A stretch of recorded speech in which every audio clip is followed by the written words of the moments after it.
The story begins with an American football match. In the VIP stands, we see a man named Nicky sitting comfortably with his girlfriend, Jess. While the game is in full swing, Nicky's attention is focused more on the crowd than the field.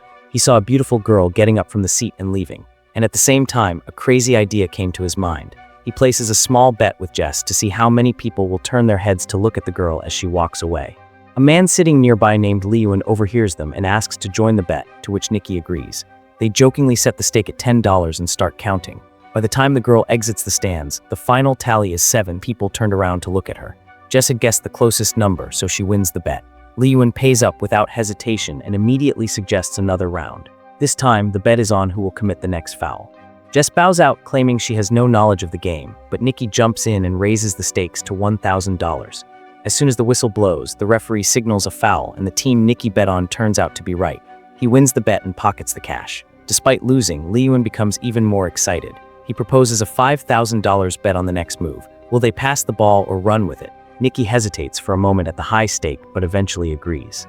Leeuwen guesses they will run, while Nicky bets on a pass. The whistle blows and the player takes off running with the ball. Nicky loses $5,000. Nicky decides to call it quits, telling Jess they should go grab coffee instead. However, Leeuwen insists on continuing.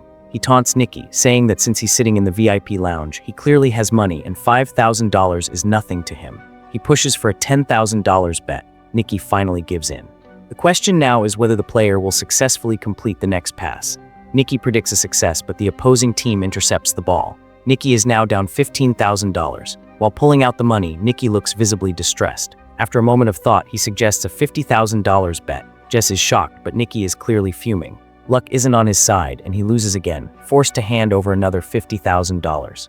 Jess begs him to stop, but Nicky's anger and ego take over. Without thinking, he places a massive $100,000 bet. Leeuwen mocks him, asking if he even has that kind of money.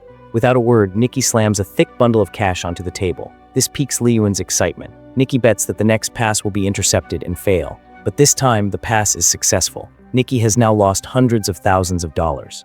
He looks panicked, unable to figure out how to dig himself out of this hole. Jess is horrified by his behavior, but the game has reached an intense level.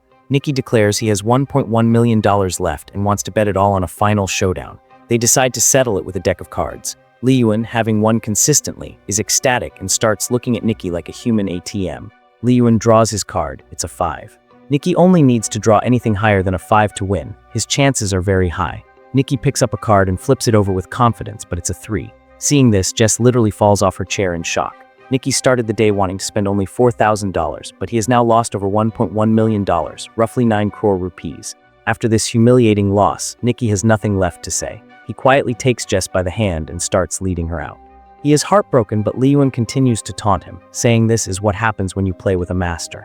Nicky stops and places one last bet, double or nothing, a $2 million stake. This time the challenge is unique. Nicky bets that Leeuwen can pick any random player on the field using binoculars, and if Nicky can correctly guess that player's jersey number, he wins. Leeuwen is confused. This seems like mind reading. It feels like Nicky is digging his own grave.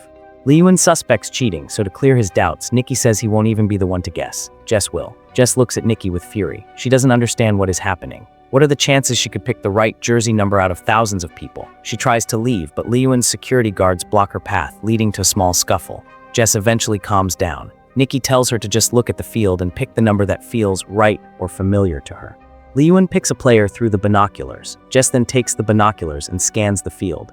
Jersey numbers are everywhere and she feels overwhelmed. Suddenly, she spots a familiar face and remembers Nicky's words. She sees their friend Farhad wearing a jersey with the number 55. Jess realizes this was all part of Nicky's plan. She says, "Number 55. It is a perfect hit." Leeuwen is stunned. For a moment, even Jess wonders how Nicky knew Leeuwen would pick that exact number. But none of that matters now. They won the bet. They made a $1.1 million profit and recovered all their lost money. Carrying 2 large bags filled with cash, they walk out of the stadium.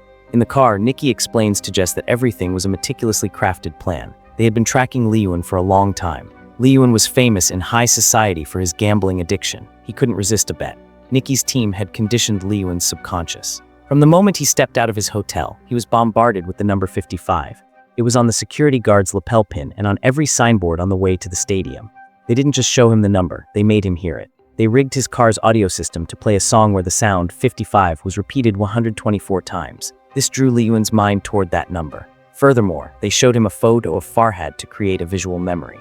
When Liyuan looked through the binoculars, his brain naturally gravitated toward number 55, and Jess called it out as soon as she saw Farhad. Jess wasn't told the plan beforehand so that her reactions during the game would be authentic and not arouse suspicion. Jess is completely impressed by Nikki's brilliance. The story then flashes back to a few days earlier. Nikki is in a room, lying on a bed with a gun pointed at his head. Jess is sitting nearby. They had only met a few days prior. It's clear Nikki has been trapped, but there isn't a trace of fear on his face. He bluntly tells the gunman he has no money and to go ahead and shoot. The gunman, sensing Nikki's lack of reaction, realizes Nikki is a high-level player, a bigger con artist than them. And he's right. Nikki is a master thief who carries out heists with incredible precision. Jess had lured him into this trap, but Nikki saw natural talent in her. At that time, Jess didn't quite understand what was happening. When the gunman leaves, Nikki tells Jess she has a gift, and if she refines her skills in conning people, she could live a life of luxury forever. Nikki explains that he comes from a family of thieves. His father and grandfather were all con artists. Every trick was a game to him. Jess immediately pulls out some money and asks to learn from him. Nikki doesn't waste time. Even as they walk out, Nikki steals Jess's ring without her noticing. By the time she realizes it, her watch is gone too. When she tries to put her watch in her handbag, she finds Nikki has already swiped her wallet. After these displays, Nikki tells her that all it takes is sleight of hand, timing, and a bit of style. That day, Nikki said nothing to her except goodbye. A few months later, Jess tracks him down in New Orleans, where Nikki is putting together a new team. Their meeting is actually a test to see if Jess is worthy of joining. When Jess agrees, Nikki sends her to a fair with one of his associates. Today is Jess's first practical assignment. She pretends to be a tourist asking for directions using a map, while her partner secretly steals a camera lens. Then another teammate intentionally bumps into a man and Jess swipes his wallet. Jess starts gaining confidence in her style. Using chopsticks, she lifts a wallet from a woman's bag so smoothly that no one suspects a thing. Nikki watches all of this from the top of a building. He tells the team to leave her alone. It's time for her to fly. Jess begins stealing expensive items one after another, and with every successful theft, Nikki's respect for her grows. He then sends her on a bigger assignment, a high-tech fraud. Using special contact lenses, they can see other people's cards and easily defeat their opponents. They are also running a credit card theft ring. Cards are stolen, passed to a teammate who copies the data using a device, and then slipped back into the victim's pocket. By the time anyone notices, their account is empty. They even use fake ATM machines that store PIN numbers. Farhad quietly removes the machines to collect the data. They use the stolen credit cards to buy luxury items and sell the remaining data on the black market. One day, Jess finds a beautiful necklace and puts it on. Nikki sternly tells her to take it off, explaining that everything must be sold and nothing can be kept for personal use. Jess is overwhelmed by the scale of the operation, standing amidst a mountain of stolen goods. The next day, Jess and Farhad are in a wealthy neighborhood. Their job is to create a scene. Farhad pretends to collapse and Jess screams for help, creating a distraction. While people are distracted, the rest of the team robs the wealthy bystanders. The entire team then escapes in a hidden ambulance. The plan is so perfect that no one suspects a thing. That night, they celebrate. Nikki praises the team for making $1.2 million in just 1 week. The next day, the team prepares to disband.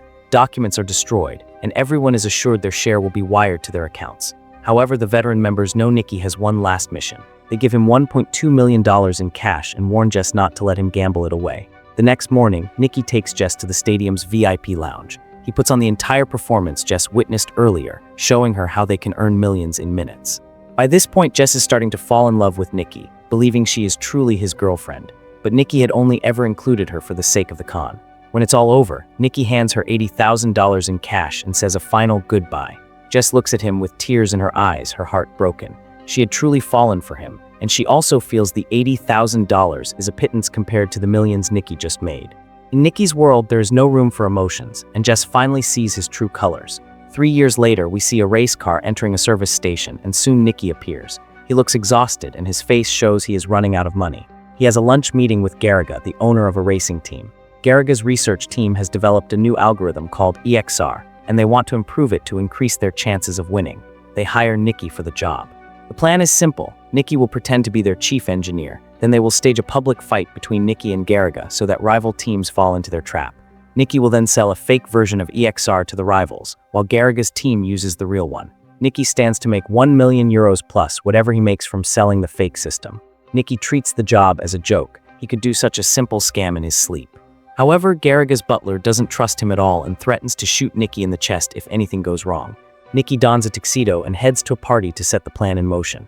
The goal is to pick a fight in the middle of the crowd, but the plan falls apart when Jess enters, wearing a stunning red dress. She walks straight to Garaga and hugs him. Nikki is stunned. He hasn't seen Jess in 3 years, and now she's with the very man who hired him. Jess approaches Nicky and tells him she's no longer a thief and that what happened 3 years ago is irrelevant.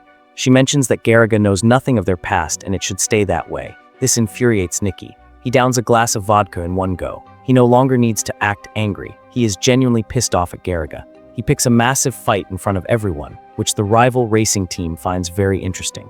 Security kicks him out, but he leaves with the rival team's business card in his hand. The next morning, Nicky meets the owner of the McLaren team. He offers to sell the EXR system for €3 million. The owner agrees immediately after a successful track test. Nicky promises the full software in 48 hours. Meanwhile, Jess meets Farhad on the street. Nicky had sent him. Farhad explains that Nicky had no choice but to leave 3 years ago and that he still loves her. Farhad hands Jess a box containing the necklace she had liked years ago. Whether it's real or fake doesn't matter. The gesture melts Jess's heart. Although she claims she can't trust Nicky, her eyes tell a different story. On the day of the deal, Nicky delivers the software to the McLaren owner and receives €3 million. But Nicky is a risk taker by nature. He secretly sells a copy of the real software to every single racing team, collecting millions with every handshake. No one realizes everyone has the same system until the race begins. That night, instead of fleeing, Nicky messages Jess, telling her they can run away together if she comes in time. He waits, but she doesn't show. Just as he's about to give up, Jess arrives. But their escape is blocked by the henchman who paid him €3 million on behalf of McLaren. It turns out he is actually Garaga's man. He discovered that Nicky sold the real software, not a fake.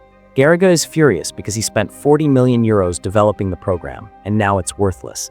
Nicky and Jess are captured after a violent car accident and brought before Garaga. Garaga demands to know how Nicky stole the real software. When Nicky refuses to talk, Garaga begins to suffocate Jess. Seeing this, Nicky breaks. He reveals that he manipulated Jess's old feelings for him to get her to wear the necklace, which contained a hidden chip.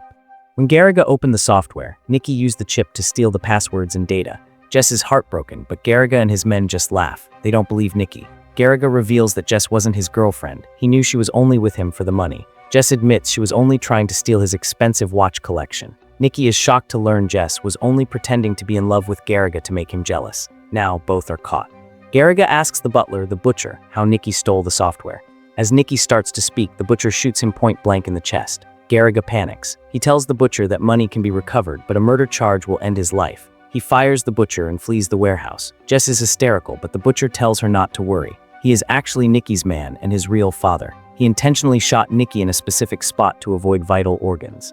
He seals the wound with tape, uses a needle to drain blood and stabilize air pressure in the chest. Suddenly, Nicky opens his eyes. He's alive. They grab the piles of cash and escape. It turns out Nicky was an orphan raised by this butler, who taught him everything. The rule was never to get emotional, but Nicky had truly fallen for Jess. The butler drops them off by the roadside and drives away with all the cash, leaving Nicky with nothing. However, on the way to the hospital, Nicky notices that Jess is wearing Garaga's €200,000 watch. They look at each other and smile. With their skills and sleight of hand, they know they will never go hungry anywhere in the world. Make sure to subscribe and turn on notifications so you can watch more videos like this. Thanks for watching.